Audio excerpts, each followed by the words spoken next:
Now then, with every year, the number of those who can talk first-hand about the Holocaust dwindles. There are thought to be about 570 survivors still alive in the UK. Today, it's International Holocaust Remembrance Day, a day when we remember the 6 million Jewish men, women and children who were murdered, and the millions of others also persecuted by the Nazis. We marked it on this programme a couple of years ago by talking to Dr. Martin Stern. He's a retired doctor in Leicestershire. It was an interview that prompted a wonderfully warm response from listeners. He'd had many lucky escapes when he was young. His mother died in childbirth, his father was Jewish and taken by the Nazis. So he and his sister were taken in by a Dutch couple, and then the two young children were then sent to the prison town of 𝗵𝗏𝗏𝗏, where 15,000 children passed through.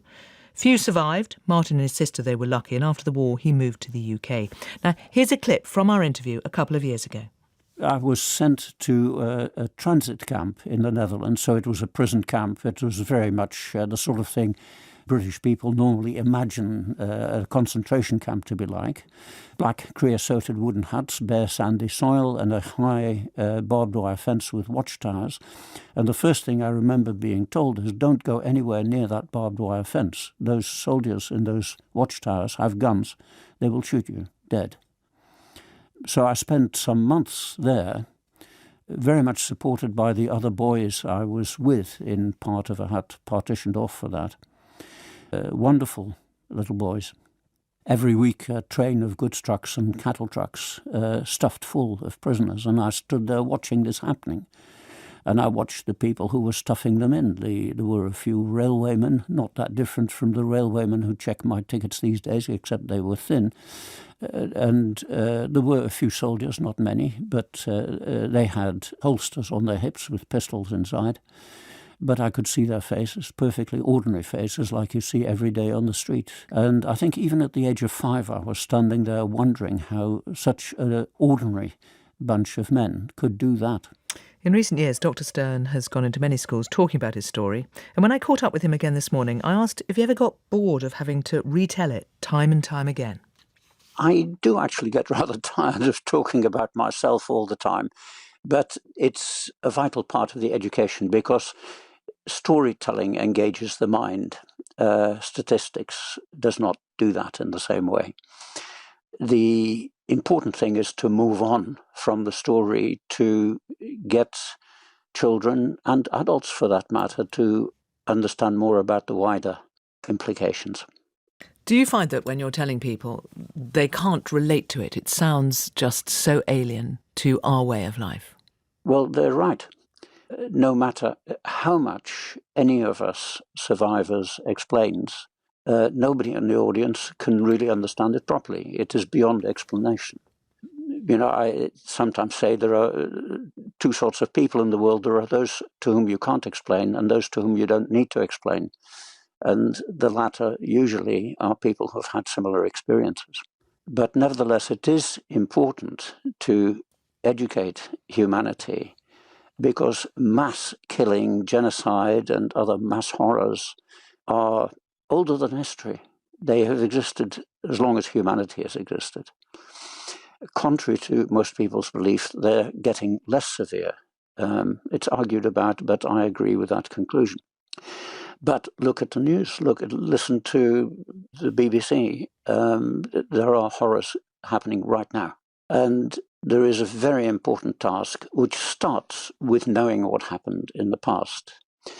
Where it fails is in moving on sufficiently from that to understand what we need to know and what we need to do to reduce and eventually, one hopes, eliminate such things in the future. The human race got rid of cannibalism. Why can't it get rid of mass killing? I live in hope. But telling my own personal story, you're absolutely right, Sue. I do get rather fed up with that. But it's not for my benefit that I do it. Indeed. You came to the UK, you studied medicine, and you've been a doctor here throughout your life. And you've only started speaking about it relatively recently, haven't you? Yes, I mean, you know, whilst I was training and working as a doctor and raising a family, I was too busy. Most Holocaust survivors didn't talk about it. I'm quite typical in that respect. But then I had a heart attack and nearly died, resuscitated by some electricity passed through my chest. And I realized if I didn't talk about it, nobody would know. And meanwhile, there are people trying to deny or relativize or belittle the Holocaust. And the Holocaust, this story is not just about Jews. The Nazis murdered 6 million non-Jews much the same way. This is something of universal importance to all humanity. What are the things from that time that you would have people know that you will never forget?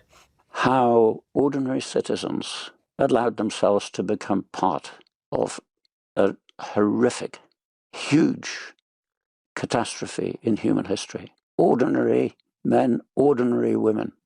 And, we need to understand why. My sister was harbored by a Dutch family. They were risking their lives to do that because the Nazis had announced if you did that, you were for it.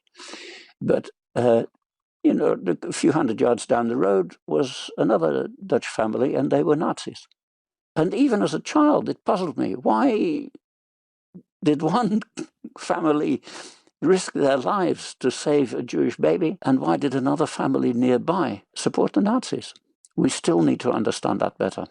Which is why when you talk about the faces of the railway guards being like the faces of somebody on a station now. Yeah. Your experience in 𝗏𝗏𝗏𝗏, was that the worst of your time during the Holocaust? The most horrific thing was the cattle truck, about 48 hours, no food. I think an enamel mug with water was passed in at some stage, and a man died next to me. And actually, adult life has been hard. There are consequences and consequences of consequences and so on. And you never get rid of it. And it's not only me. I have the majority of my friends now are Holocaust survivors. They're wonderful people. I'm really terribly fond of them. But there are other people who suffer other horrors and whose lives are permanently affected. We underestimate that. It's a thing that we have to cope with and have to live with. What do you mean? Despite the horrors of the time, it's the echoes of it